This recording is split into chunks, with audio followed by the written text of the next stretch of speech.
chill wind swept through the deserted town as the moon shone ominously in the sky. This was no ordinary town, but a place shrouded in silence, an echo of its once lively self, now abandoned and left to the mercy of time and decay. On this particular Halloween night, the spectral glow of the moon cast an eerie light on the cobweb-laden houses, as if setting the stage for a chilling spectacle. Enter a peculiar event, an unsigned invitation, mysteriously appearing at the doorstep of each forsaken house. The invite was to a grand Halloween party, not at any random venue, but at the town's old mansion. This mansion was no stranger to whispers of ghostly apparitions and strange happenings. Its very mention sent a shiver down the spine, a place so notorious that even the bravest dared not venture after sundown. With curiosity piqued, the townsfolk couldn't resist the allure of the mansion's dangerous charm. As the clock struck midnight, the mansion's ancient doors creaked open, revealing a spectacle beyond belief. Beyond the threshold, a grand ballroom unfolded, bathed in an eerie ethereal glow. Shadows danced along the walls, drawing grotesque patterns in the flickering candlelight. The guests were a curious assortment. Their costumes, a riot of color and imagination, seemed to twist and turn, almost as if they were alive. There was a woman draped in the shimmering hues of the night sky, her dress twinkling with 1,000 tiny stars. A man whose face was hidden beneath the snarling mask of a wolf prowled the edges of the room.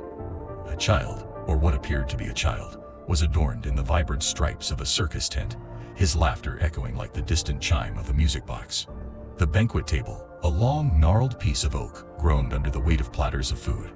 Yet, this was no ordinary feast.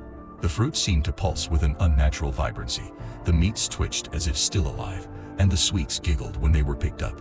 Each bite, each sip, seemed to whisper secrets of forgotten eras and distant lands. The music, played by a spectral orchestra, was a symphony of sweet sorrow. It weaved through the air, wrapping itself around each guest, pulling them into a dance of the macabre. The rhythm was intoxicating, the melody, hauntingly beautiful, yet each note seemed to echo with an undercurrent of dread. Among this uncanny spectacle, the townsfolk began to feel a creeping unease. The laughter was too hollow, the smiles too sharp. They caught glimpses of their reflections in the ornate mirrors, dancing with shadows rather than people. The realization began to dawn: their fellow party-goers might not be of this world. The lines between the living and the dead, the real and the unreal, were blurring. As the townsfolk danced with phantoms and dined with demons, they began to question their decision to attend this unholy gathering. As the party reached its peak, a shocking truth unfolded before the terrified guests. The laughter and merriment that filled the air was abruptly replaced by a bone-chilling silence, as the true nature of the host and the party-goers was revealed.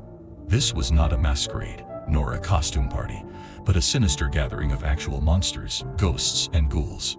The humans, the townsfolk who were under the impression of having a fun Halloween night, found themselves to be the main course for the night. Each monstrous creature shed their human disguise, revealing their grotesque and horrifying true forms. The genial host, who had welcomed everyone with a warm smile, was in reality a towering, bloodthirsty vampire. The friendly couple from down the street morphed into gruesome goblins, their laughter echoing through the mansion. The charming young lady, who had been the life of the party, was a wicked witch, her cackling laughter bouncing off the cold stone walls. The once lively party turned into a horrific spectacle, a nightmare that surpassed the wildest fears of the townsfolk.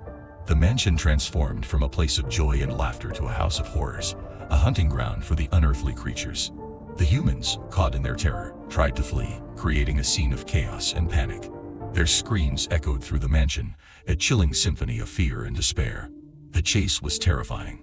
The monsters, reveling in the fear they had instilled, pursued the humans with a sadistic pleasure. The once grand mansion turned into a labyrinth of horror, each corner revealing a new terror, each hallway echoing with the cries of the hunted. The once lively party turned into a nightmare as the townsfolk ran for their lives, leaving the haunted mansion behind. This Halloween, remember, an invitation to a party may not always be a treat. It could be a trick, a monstrous trick. Take heed and tread carefully, or you might find yourself dancing with ghosts and dining with goblins.